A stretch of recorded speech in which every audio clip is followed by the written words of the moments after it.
killing off your own offspring. It means that you're not putting your offspring into But like these people with the sign, I killed 10 of my kids. Isn't that, I mean, it's evil. It's satanic. It shouldn't happen. I'm not saying that it's a good thing. I'm just asking, is there a Darwinistic element to all of this?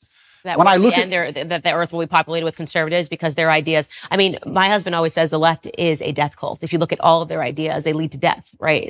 You can't procreate. You're killing off your own offspring. Every single one of their ideas leads to death and destruction. It's unbelievable. So in the end, you'd have to have the perspective that conservatives win naturally because we're talking about if we own the culture. Yeah. But we don't. So what they're doing is they're using the culture to psyop enough young children who are not living a traditionalistic life, or like you're saying, or not having a strong family, nuclear family to keep them against the slave programming. And they're using them to create the new generation of death cultists to continue to keep humanity under attack. But when I first watched COVID, when I watched the Italian hospitals and people falling over in China, at the very, very beginning of it, I sat there and thought, what do they want me to believe? They want me to be scared of this disease. They want me to be afraid. No, I'm not going to be afraid. So if I'm not afraid, what's the answer? Well, the answer is to go to which country? Sweden's open. Nobody talks about the fact that Sweden was open the whole time, never closed ever. I mean, interesting, we're in nightclubs the entire time people were locked in their houses. Nobody talks about this. It's like no one mentions it anymore. But you have to use your mind to break the trap. And I feel like I've tried to allow my mind to be psyoped into this transgender stuff or this abortion stuff. And even I can't even pretend to buy into it. I can't see how you can reach that level of delusion. And that's where I say, maybe it must be Darwinism, because maybe even with all of my mental capacity, I can't even pretend to be stupid enough to want to go and chop my genitalia off to then imitate a woman, poorly imitate a woman for the rest of my human years. That literally sounds like a form of torture. I've got another question for you. How polarized do you think the world is? Do you think there's two teams? Do you think the globalists control everything? Do you think there's 3 or 4 teams? What do you think about that? I think it's probably now divided into 2 teams. Yeah. Because now you have to find more in common. It's like, how crazy are you? We may have been divided into 4, 5, 6, but now it's like, do you believe that children should chop their off? Right. Or yes or no. Circle yes or no. Yeah. Right. That's where we're at. Because you have to be so far deluded to believe this. And if you're just in some realm of sanity, we probably have enough in common that we should fight together. Right.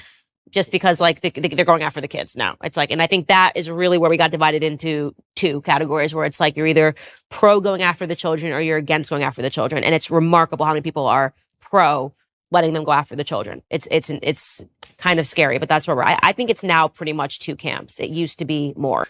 Why do you think men are not getting married? That's women. Do you think men have something to do with it as well? Same thing. I think, well, first and foremost, I think, and I speak out on this, women are not desirable right now. Everyone's a Kim Kardashian clone. I asked you earlier, what don't men want? And you said promiscuity. Well, that seems about the only thing that's being offered right now.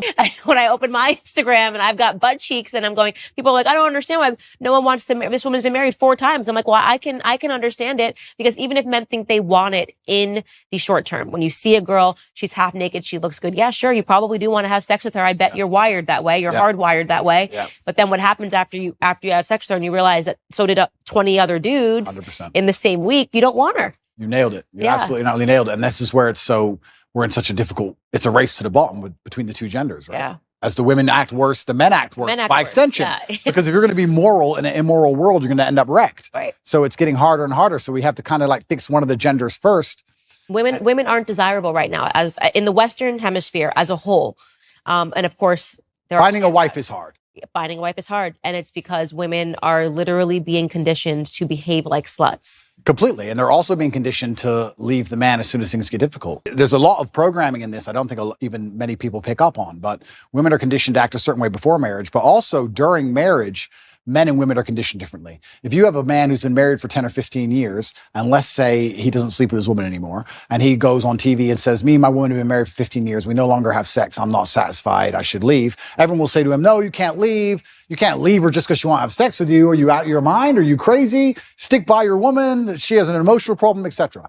If you had a woman who said, I've been married for 15 years, I've been with him, I'm not attracted anymore, I don't have sex with him anymore. You deserve freedom. You can go get someone else. Why are you putting up with this? His feelings aren't your responsibility. So it's actually very interesting. Also, the psyop happens post-marriage. Women are also attacked post-marriage to not try, not stick around, not worry about their husbands. Completely agree. And I think everything in life is rented. I don't think anything is ever owned. I think that your health is rented and you have to pay the rent every day. And your marriage is rented and you have to work on your marriage every day. And your business is rented and Everything you have is rented. I think the idea that even owning anything or anything as a finish line is wrong. Right. You don't just start a company and go, okay, I'm rich now. No, you got to work on that company every day. It's rented. You don't just get in shape and go, I'm in shape now. It's done. No, absolutely everything's the same. And a relationship is exactly the same. And I completely agree with you.